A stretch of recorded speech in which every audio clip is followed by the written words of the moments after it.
Graduation day, y'all can do a little bit better than that. Class of 2021, make some noise. Here we go.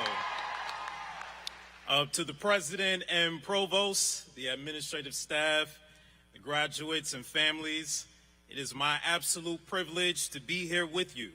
But can I be painfully honest for just a moment? I've had the honor of speaking many different places, from Fortune 100 companies to the United Nations General Assembly, but I think I underestimated how intimidating it can be to give a commencement address. And I'm not going to lie to you, it's a slightly scary responsibility, because at the very best, I can say something that will fan your flame as you prepare to launch into the world armed with a new degree. But at the very worst, this could be an absolute disaster, and the many years spent in the classroom and long nights you spent doing research and writing papers, some of you while working jobs, some of you while raising children, and some of you while trying not to lose your spouse. You might suddenly question if all of it was worth it, if this goes completely wrong. So I was very careful to choose my words wisely today in hopes that my message is not the reason that you request a refund. So, on this day, as we celebrate the conclusion of this academic chapter and the commencement of your next expedition, my inspirational message to you today is that I hope you fail. Now, I anticipated some of the looks that you might be giving me right now, but it's true. Because by now you've already heard the cliches. You've heard the never give up on your dreams. You've heard the you can be whatever it is that you want to be. You've heard the follow your heart and God will bless you. You've heard all of these platitudes, but I'm not a motivational speaker. I'm a teacher, which means that I need to inform you and equip you and empower you with something that will transcend this singular moment. And I need you to understand today that failure is the reason that I stand before you. It was just about 10 years ago that I woke up in a hospital bed after attempting to take my own life. I woke up staring at the ceiling with tubes attached to my arms, a stream of tears falling down the contours of my face, and the faint beeping of a monitor reminding me that I had been given a second chance that I did not want. Perhaps some of you have never been so encumbered by despair.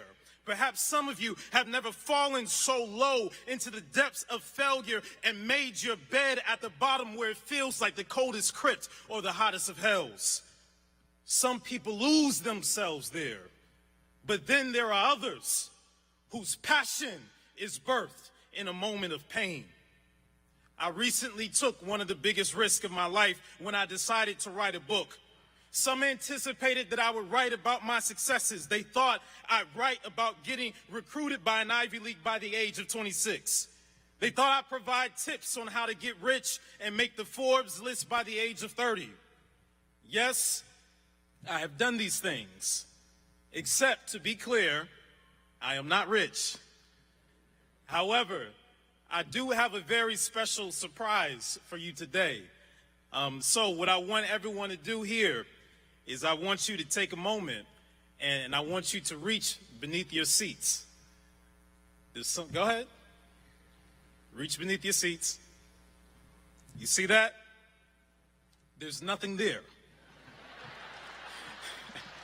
Because I am not Oprah Winfrey. Nor am I Robert Smith. I'm so sorry, that's not me. While I would love to provide everybody here with a check, and while I would love to announce that I am paying off everyone's student debt, I am not. But what I can offer you today is what I hoped to offer the world when I decided to write a memoir about my failures. A mentor even told me not to do it, not to air and expose my foibles to the world, but it's the price that I'm willing to pay today and every day, if it means that in this day where we are divided as people across racial and political lines, that we can see that while we are all born into circumstances that we did not choose, we are united in the common anguish called humanity, where failure is not only necessary and inevitable, but it is also one of our greatest gifts. No, it's not the gift with the fanciest bow, but it's the gift with the most promise. When I look back over my turbulent journey, I often ask the question, why me? I look at where I am now and the pain that I endured to get here, and I ask myself, did it really take all of that? Wondering if perhaps there was a shortcut or a less pain-induced path to discovering my calling. Did it take me growing up in a home where I endured the most unimaginable abuses at the hands of a man who was a Baptist preacher by day and a cocaine addict by night? Did it take me getting jumped into a gang when I was 12 years old? Did it take me becoming a drug dealer by the time I was 14? And when basketball pulled me out of the streets with promises of success, an injury derailed my college career before it hardly began, stripping the one positive identity that I had in exchange for the label of a dropout. And I spent the next 2 years of my life slaving on an assembly line for 12 hours a day and 6 days a week until depression wrapped itself around me like a cloak and convinced me that the only way to escape failure was death. Did it really take all of that? And just when I received the miracle, it seemed misleading. 2 years after dropping out, desperation led me back to school. And in the perfect story, there would be nothing but success looming beyond the horizon, right? But it was not. Failure was there around the corner, waiting for me with a cudgel clutched in hand, ready to club me in the face, because now I had to survive college with a middle school education level. I just want you to imagine that. I scored in the bottom percentile of the SAT. I could hardly read, I could hardly write, and I called myself choosing a shortcut. When I met with my academic advisor to choose my major, I fingered through the list of subjects, searching for the easiest one. I skipped over majors like informatics and biomedical sciences and civil engineering and others that seemed to me to be more confusing than Chinese characters, and I landed on the one word that I recognized. And I knew that I had officially outsmarted the rigors of college by choosing the simplest major of all. That major was English. My logic was that I speak English, so how difficult can it be? Next thing you know, I'm in these classrooms listening to these professors using this sophisticated rhetoric and highfalutin jargon, wanting me to read books like Beowulf and the Odyssey and the Iliad and Dante's Inferno. As soon as I opened that book and I read midway upon the journey of our life, I found myself within a dark forest, but the straightway path had been lost. I slammed the book shut and I said, these people got me messed up. Worse than being jumped into a gang was being drubbed by dead poets, where I felt like I was sucker punched by Shakespeare, clotheslined by Chaucer, and drop kicked by Dickerson. Worse than a black eye from a street fight was the bruises left to my self-esteem from trying to be something that I simply wasn't. And in class, I was too afraid to speak, so I sat still in my own silence, and it made me invisible. This is why I tell my students that silence is not an option, and I say the same thing to all of you today. In every space that you enter, I need you to understand that it is your voice that declares your presence. Because where a man or a woman has no voice, they do not exist. You can even be present and still not exist, because inferiority is an induced consciousness whose physical manifestation begins with silence. I settled for invisibility and inferiority because I could not understand the lofty language of my professors. I couldn't keep up with the conversations because I couldn't read the literature. And the times when my name was called to join the class discussions, my peers laughed as I attempted to formulate words and miserably fumbled. I was sick of being mocked. I went back to my dorm room every single day feeling like the dumb black kid who fulfilled every stereotype, and I sulked in that pain, wondering why me, looking at all the smart kids and how privileged they were and wondering why I couldn't have better. But I want you to understand, and I want to tell you about a moment that changed my life forever. And this is a lesson that I want to leave you with today. One of my essays was flagged for plagiarism because I stole it off of JSTOR. I know, who does that, right? Who steals a peer-reviewed essay from a research portal, slaps their name on it, and turns it in expecting not to get caught? This guy, right here, that's who. It was a total blunder, to say the least, but it was a defining moment of failure that changed the trajectory of my entire life. My professor called me into her office saying that we needed to talk. I sat across from her as she pulled my essay out of her bag. The paper was bloodied in red ink as she slid it across the desk and politely asked, "Did you write this?" hoping that I would tell the truth. Completely unaware and unapologetic, my response to her was, "Of course I wrote it." But it was what she did next that startled me. She did not scold me. She did not interrogate me. She did not reveal that she knew the truth. As my lie lingered in the air between us, she placed her hands back on the paper and she slid the paper aside. Then she looked at me and said, "I want to know more about you." She asked about my background. She asked about my family. She asked about my struggles. She asked about my aspirations. And she even became vulnerable with me. She told me about her upbringing. She told me about her family. She told me about her battle with cancer. And suddenly, a wall that was previously impervious and impenetrable had started to come down. But why is that? The wall that was my disdain for teachers, the wall that was my contempt for school, the wall that represented a heart that was so stone cold and unable to be reached no matter how many people tried. How was it that she was able to do for me what nobody else could? It's because after we exchanged stories and shared laughs and shed tears, she reached her hand across the table and she placed her hand on mine. Then she looked at me and said, "Brandon, I need you to know that you were safe here." And the compassion in her eyes confirmed that she was telling the truth. So when she asked me once more, "Brandon, did you write this?" It was as if the dam of mistrust had been broken and vulnerability spilled out. I looked at her and said, "No, I didn't write it," and I decided to tell the truth. The truth was that I wasn't nobody's scholar. The truth was that I was nothing but an imposter intruding upon a world in which I did not belong. The truth was that I was just a reformed gangster and an ex-drug dealer and a recovering suicide survivor who had no business trying to read books and write papers and pretend that I could be somebody's academic. So I said, "Who am I kidding?" And I decided in that moment that I was done with it all. But before I could bolt out of the room, she rose from her seat and she rushed over to rescue me with her arms outstretched. And she held me in her arms as my head was nestled on her shoulder, as water was pooling in my eyes. And I said, "I understand if you have to fail me." But what she said in that next moment shocked me. As she saw me starting to sink into the abyss of self-pity, her words pulled me back up. She said, "I am not going to fail you." She said, "We are going to redo it." I was confused because I didn't understand what she meant by we.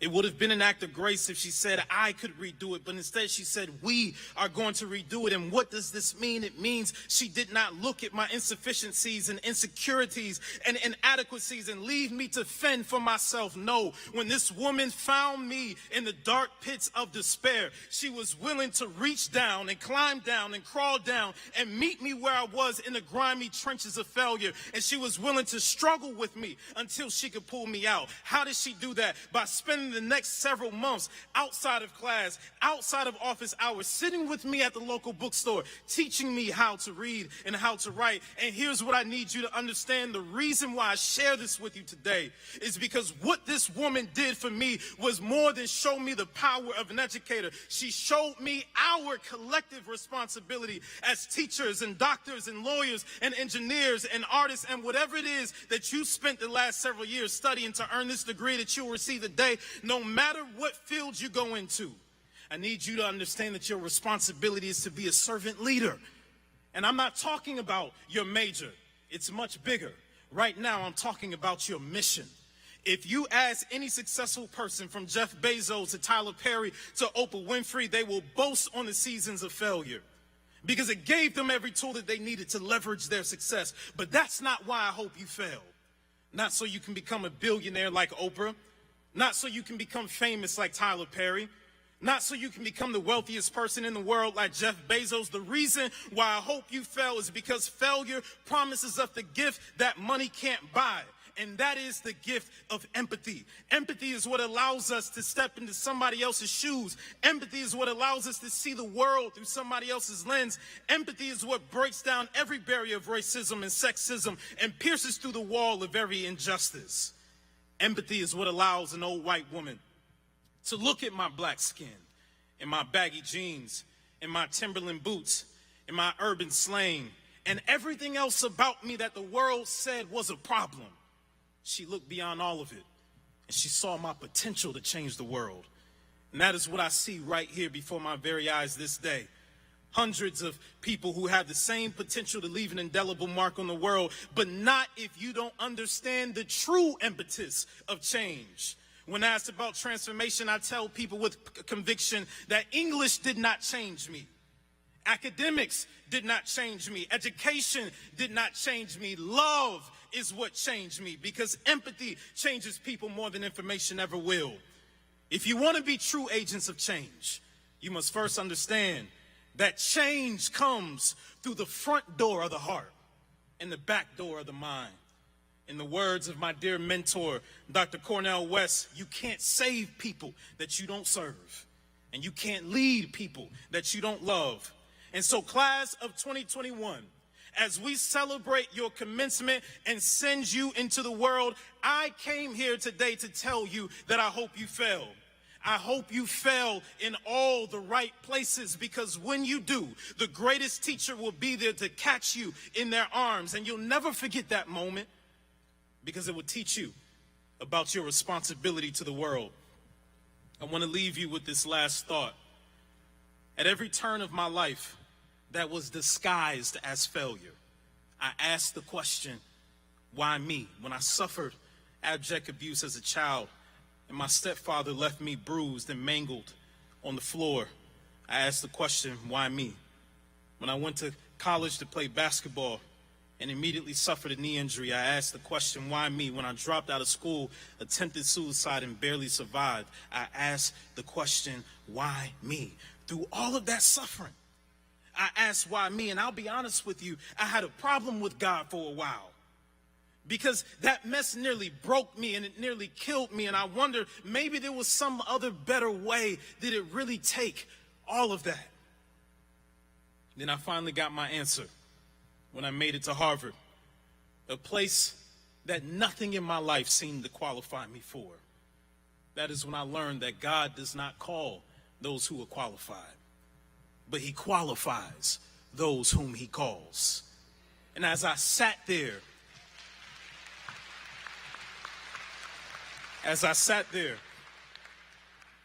in Harvard Yard with my feet planted in that Ivy League grass, I looked around at a place that lacked diversity, and I saw a problem.